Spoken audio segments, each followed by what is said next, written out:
Donald Trump is back in the spotlight, and this time it's bigger than ever, because he just won the election again. Say what you will about him, but Trump has a knack for staying relevant, dominating headlines, and stirring up the world's attention like no one else. Whether it's his business empire, his outspoken personality, or the sheer number of people who can't stop talking about him, there's no denying his influence. Join us as we dig deeper into Trump's remarkable comeback, exploring the strategies, the secrets, and the relentless ambition that brought him back to the top. Before we dive into Trump's journey, make sure to subscribe to our channel for more deep dives into the biggest names in politics and business. Chapter 1. Childhood. Long before he became the face of American politics, Donald Trump was just a kid from Queens, New York City, born on June 14, 1946. His childhood unfolded in the upscale neighborhood of Jamaica Estates, just a river away from the glittering Manhattan skyline. He was one of 5 children in a lively household run by his Scottish-born mother, Mary Ann MacLeod Trump, who immigrated from the Isle of Lewis in 1930. Mary was known for her strong sense of community, often dedicating time to local charities. However, it was his father, Fred Trump, who had the most profound impact on young Donald. Fred was no ordinary dad. He was a relentless real estate developer who built his fortune during the post-World War II housing boom, leveraging government programs to construct affordable housing in Brooklyn and Queens. By the 1950s, Fred Trump was a major figure in New York's construction industry, famous for squeezing 9 days of work into a 7-day week. Growing up, young Donald might have had all the privileges of wealth, but Fred ensured his son didn't become complacent. Even in their luxurious Tudor-style mansion on Midland Parkway, Fred emphasized the value of hard work. He put young Donald on a newspaper delivery route at just 13 years old to teach him the ropes of hustle and responsibility. However, if the weather turned sour, Fred would occasionally drive Donald around in his shiny black Cadillac to keep the newspapers dry, a small luxury that hinted at their family's affluent status. By the age of 10, Donald was already accompanying his father to construction sites, witnessing firsthand the gritty world of New York real estate. Fred instilled in him a fierce drive to win, repeatedly telling his son, "You must be a king, and kings never lose." This early exposure to real estate and cutthroat business tactics laid the groundwork for Trump's future career. But for Donald, the lessons of competition and winning weren't confined to business alone. They extended into every aspect of his life. At Kew Forest School, where he studied until 1959, Donald was known for being brash and aggressive. His music teacher, Charles Walker, recalled him as one of those children who always sought attention. In one notorious incident, a young Donald reportedly punched Walker in the face, claiming that the teacher didn't know anything about music. This wasn't just a rebellious phase, it was the early emergence of Trump's combative personality. According to Donald's own account in his 1987 bestseller, The Art of the Deal, he thrived on stirring things up, testing people's limits, and pushing boundaries. He writes, "I liked to create mischief and see how far I could go. It wasn't malicious, it was just about challenging people." By 1964, after several years of mischief and trouble at school, his parents made a drastic decision. They sent him to the New York Military Academy, a private boarding school in Cornwall on Hudson, about 60 miles north of Manhattan. This move was meant to straighten him out, and in many ways, it did.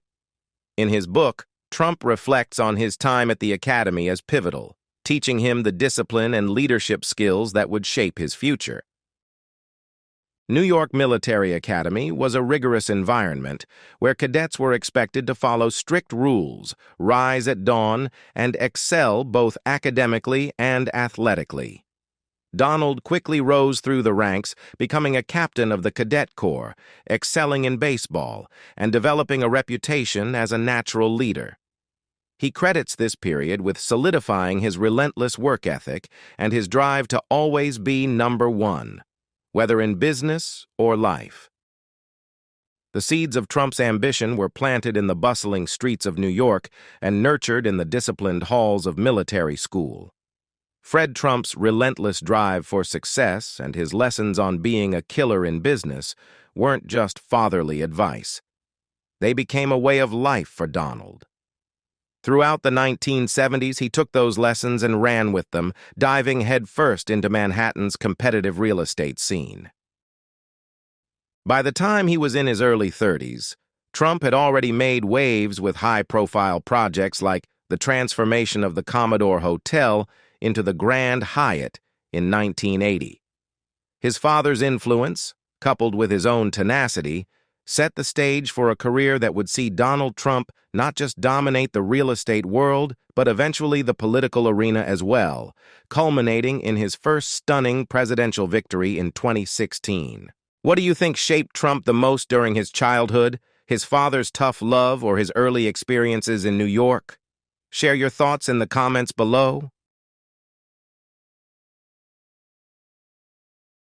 Chapter 2.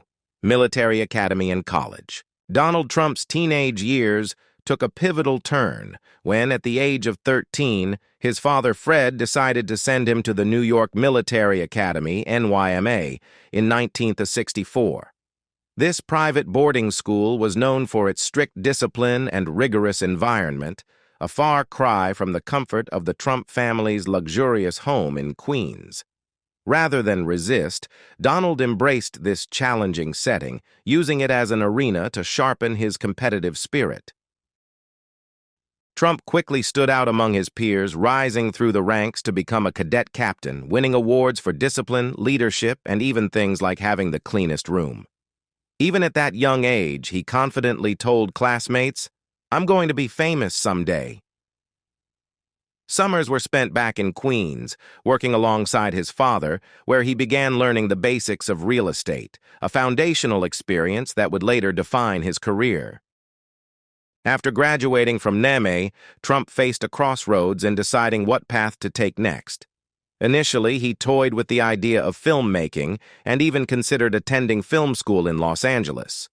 But the pull of the family business was strong, and he ultimately chose to pursue business. Trump enrolled at Fordham University in the Bronx before transferring to the prestigious Wharton School of Business at the University of Pennsylvania in 1966. The late 1960s were a turbulent time in America, with the Vietnam War dominating the national conversation. Trump, like many young men of his generation, managed to avoid the draft. He did so through a series of educational deferments, and later, a medical deferment due to heel spurs, a diagnosis that would later be scrutinized given the connections between the recommending doctors and his father, Fred Trump. College life wasn't just about academics for Trump. It was also a time for him to refine his ambitions. While he considered multiple career paths, the lure of real estate was ultimately irresistible. By the early 1970s, after graduating from Wharton, Donald returned to New York to work in his father's real estate company, Trump Management, Inc. This period was crucial for him as he learned the ropes of the real estate business, from deal-making to property management. Working side by side with his father, Donald quickly absorbed the strategies needed to thrive in the competitive world of New York real estate, laying the groundwork for what would eventually become the Trump empire. One significant event that shaped Trump's worldview occurred in 1964 at the opening of the Verrazzano Narrows Bridge, one of the longest suspension bridges in the world. Donald attended the event with his father and observed that despite the monumental achievement, the chief engineer behind the project was largely ignored.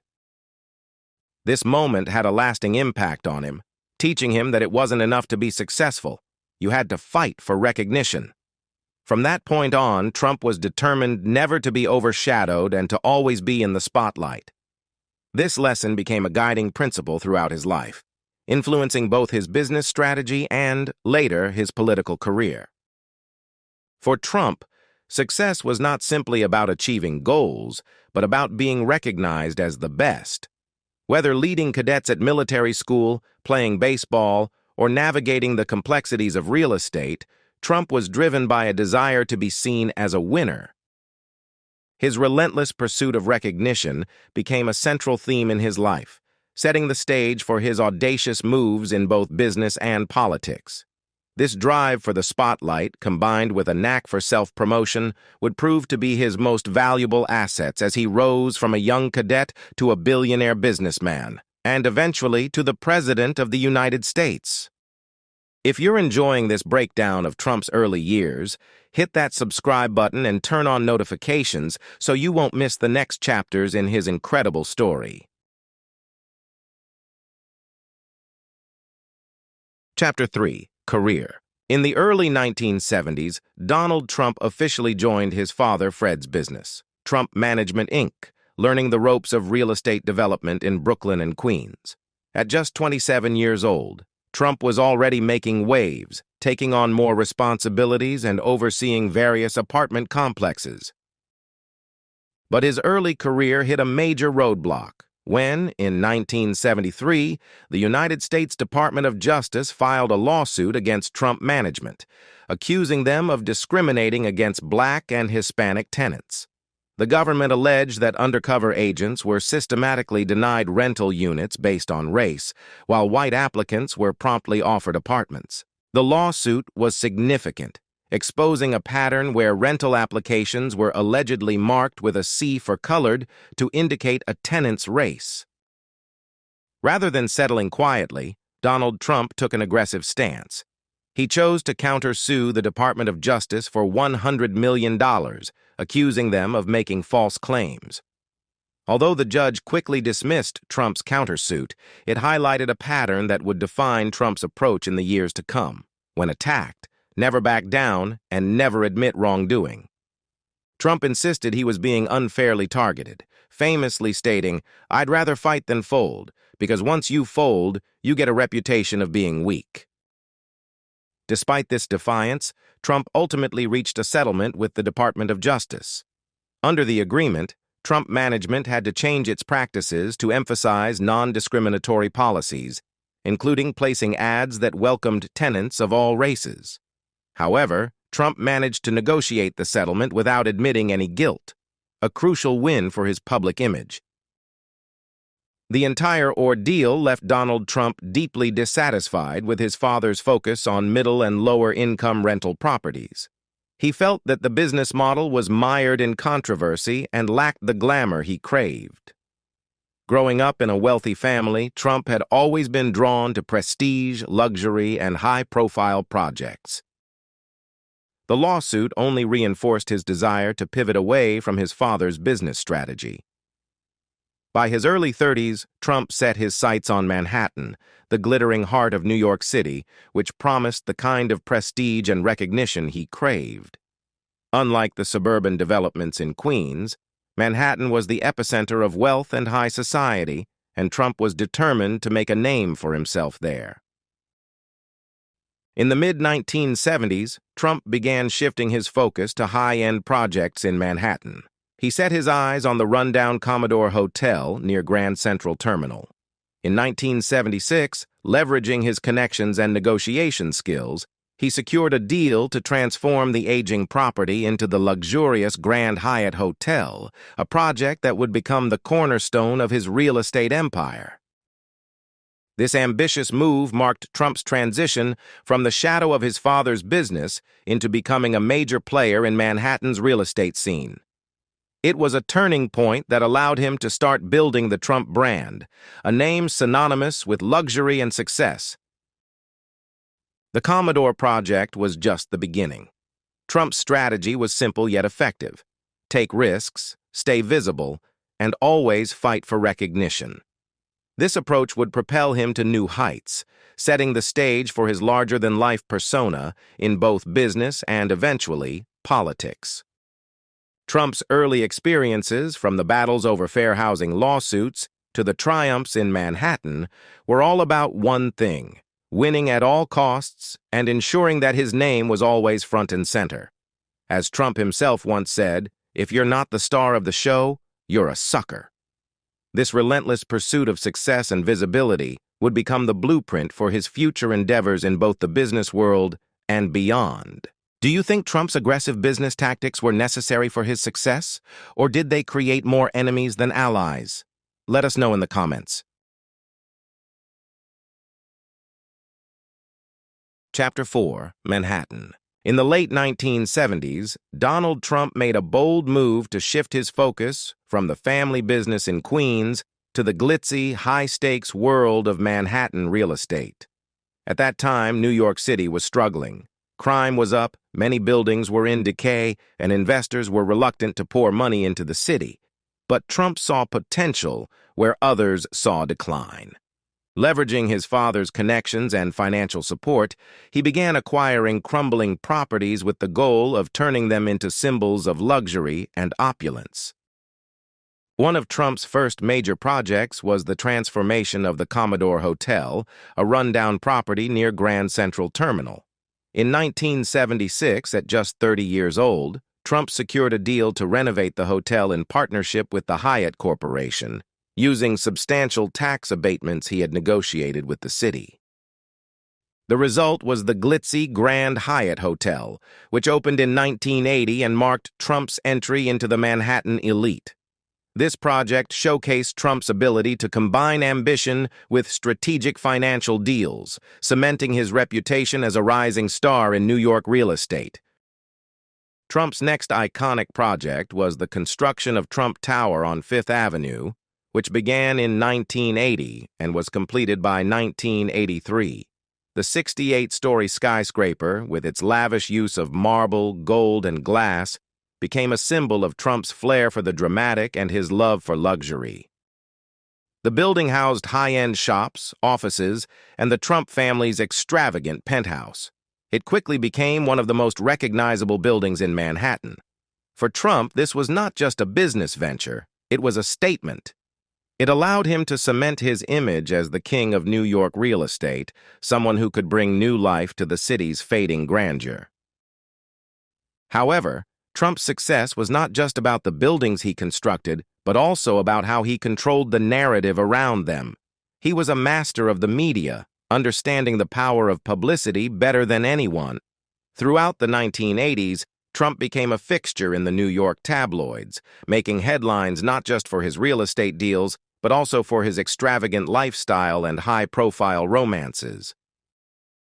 Trump was known to leak stories to the press under fake names like John Barron, inflating his net worth and drumming up buzz. This media-savvy approach allowed him to build a larger-than-life persona, making him a household name well beyond the world of real estate. By the mid-1980s, Trump had successfully established himself as one of Manhattan's most famous figures. He knew how to play to people's fantasies, famously writing in his book, The Art of the Deal, that people want to believe that something is the biggest, the greatest, and the most spectacular. He understood that perception often mattered more than reality.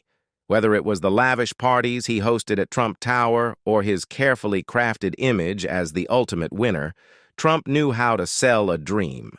He embraced the idea that even negative press was good press as long as it kept him in the spotlight. But behind the glitz, Trump's rise was not without controversy. He was criticized for leveraging tax abatements and bending the rules to secure funding. Allegations of exaggerating his net worth to secure loans were common, with court documents later revealing how he would manipulate figures to project an image of greater wealth. Despite this, Trump's ability to keep the media focused on his successes while downplaying the controversies was a key factor in his continued rise.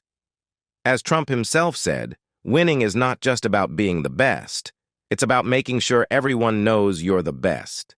This relentless pursuit of recognition, even if it meant bending the truth, laid the groundwork for the next phase of his career, where his persona would transcend real estate and enter the realm of global celebrity. If you're fascinated by how Trump turned his brand into an empire, give us a thumbs up. And don't forget to subscribe for more insights into his strategies. Chapter 5, Trump Everything. Throughout the 1980s and 1990s, Donald Trump's name became synonymous with luxury, excess, and success as he launched a series of ventures, each one carrying his bold, gold-plated branding. Trump was not content with simply being a real estate mogul. He sought to turn his name into a brand that symbolized wealth and prestige. From Trump Tower in Manhattan to Trump Plaza in Atlantic City, his developments reflected his belief in grandeur. But as the 1980s rolled on, he began putting his name on everything imaginable. This included products as varied as Trump Steaks, Trump Vodka, and even a board game, Trump the Game, which was essentially a luxurious take on Monopoly. The goal? To make his brand synonymous with the American dream of wealth and success. One of his more ambitious ventures was Trump Shuttle, an airline he acquired in 1989 with the dream of creating the most luxurious airline experience. It featured leather seats, gold-plated fixtures, and thick carpeting, so thick that flight attendants struggled to push the drink carts. However, despite Trump's high hopes, the airline failed to turn a profit and shut down within a few years. But true to form, Trump never admitted defeat, instead spinning the narrative to present it as a success. For Trump, admitting failure was never an option. Instead, he mastered the art of doubling down, often claiming that even his losses were wins in disguise. Trump's name continued to appear on a wide range of products. He entered the casino business in Atlantic City, launching grandiose casinos like Trump Taj Mahal, which was billed as the eighth wonder of the world. These casinos became synonymous with extravagance, but were plagued by financial troubles, eventually leading to bankruptcies. Yet Trump's public persona never wavered. He learned that being in the spotlight, whether for good or bad reasons, was more important than the financial success of individual projects.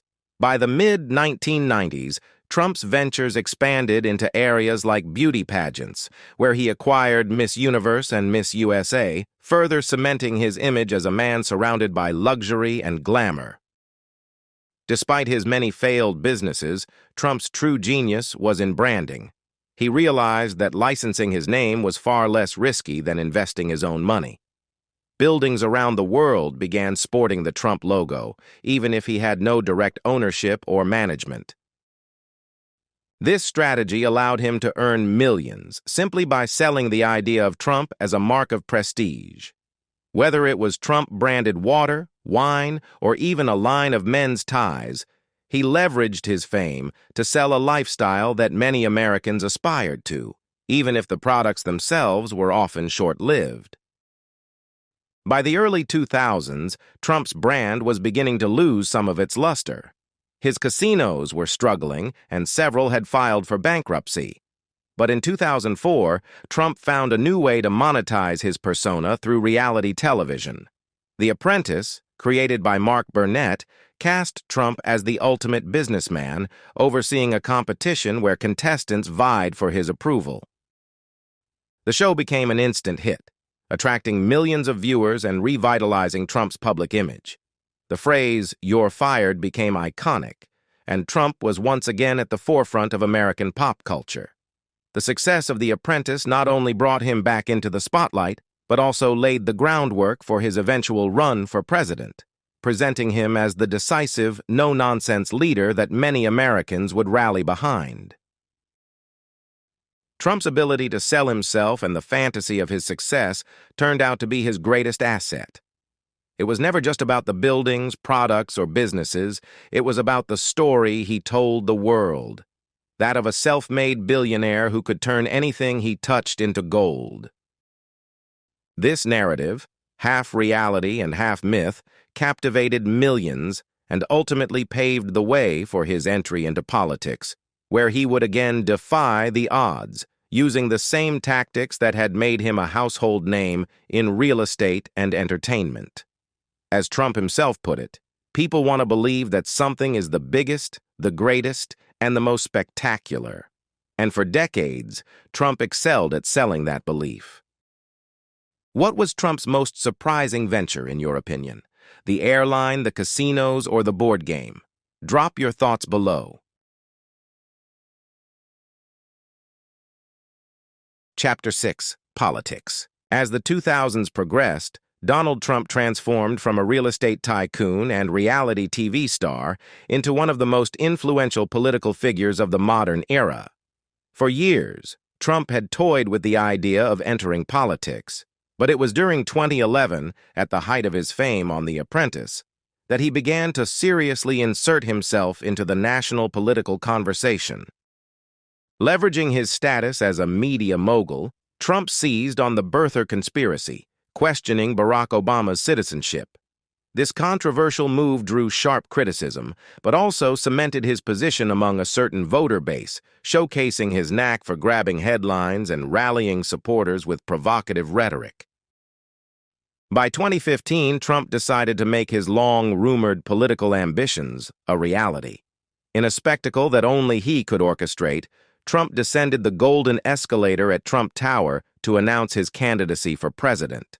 With bold promises to make America great again, he captured the frustrations of many Americans who felt left behind by the political establishment. Trump, a billionaire who had lived a life of luxury, managed to position himself as an outsider who could disrupt the status quo and fight for the everyday American. His brash, no-nonsense style, combined with his willingness to say the unsayable, resonated with millions. In 2016, defying expectations, Trump won the presidency, securing his place as the 45th President of the United States.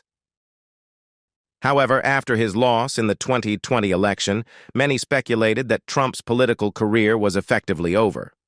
But they underestimated his resilience and unrelenting desire to be back in the spotlight.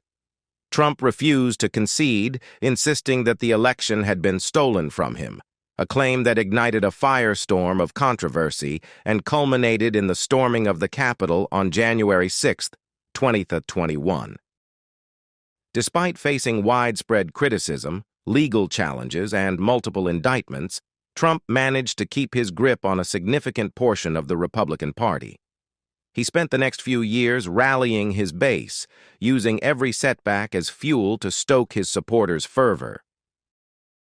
Fast forward to 2024, and Trump has once again stunned the world by winning the presidency. This victory marks an unprecedented comeback for the former president, who managed to claw his way back to the White House despite the odds stacked against him. Throughout the campaign, Trump doubled down on his trademark style, leaning into divisive rhetoric, playing to his base's grievances, and portraying himself as the ultimate outsider who could drain the Washington swamp. His message of restoring America's greatness, combined with his unfiltered approach, won him enough support to reclaim the highest office in the land. Trump's latest triumph is a testament to his ability to turn controversy into opportunity. Over the years, his playbook has remained consistent: never admit defeat, double down when challenged, and always control the narrative. Facing legal battles, accusations of wrongdoing, and a polarized electorate, Trump never wavered. Instead, he used every scandal and setback to portray himself as a fighter who would stop at nothing to protect the American people from what he called a corrupt establishment. His strategy of positioning himself as a victim of political persecution resonated deeply with his supporters, who viewed his battles as proof that he was willing to take on the system on their behalf. Now, as Trump prepares to begin his second term, he is set to return to the White House with a renewed sense of purpose and a determination to cement his legacy. This time around, he promises to finish what he started, focusing on hardline immigration policies, deregulation, and bolstering American industry. But beyond policy, Trump's focus remains on reshaping the American political landscape, where his influence extends far beyond the Republican Party. He continues to be a polarizing figure, but one thing is clear: Trump's ability to captivate, enrage, and inspire has not diminished. His return to power signals a new chapter, not only for the United States, but also for the global stage. World leaders and political analysts are watching closely as Trump prepares to take office once more, knowing that his presidency is likely to be just as unpredictable as his first. Whether loved or loathed, Trump's comeback underscores a simple truth. His unyielding drive to win, his refusal to bow to critics, and his relentless pursuit of the spotlight have once again proven that he is a force to be reckoned with. As he re-enters the Oval Office, Trump is poised to redefine American politics, potentially reshaping the course of history yet again. Donald Trump is back in the spotlight, and he's making waves like never before. As we've seen, his journey is anything but ordinary, from real estate mogul to reality TV star, and now, once again, the President of the United States. Love him or hate him, there's no denying Trump's knack for staying relevant and dominating the headlines. But what drives this relentless pursuit of power and recognition? What secrets lie behind his latest victory? If you've enjoyed this deep dive into Trump's life and are curious to see where his next chapter leads, we've got so much more coming your way. Don't miss out on the latest updates, analysis, and stories from the world of politics and beyond. Make sure to hit that subscribe button, give us a thumbs up, and turn on the notification bell so you'll never miss a video. Thanks for watching, and we'll see you in the next one.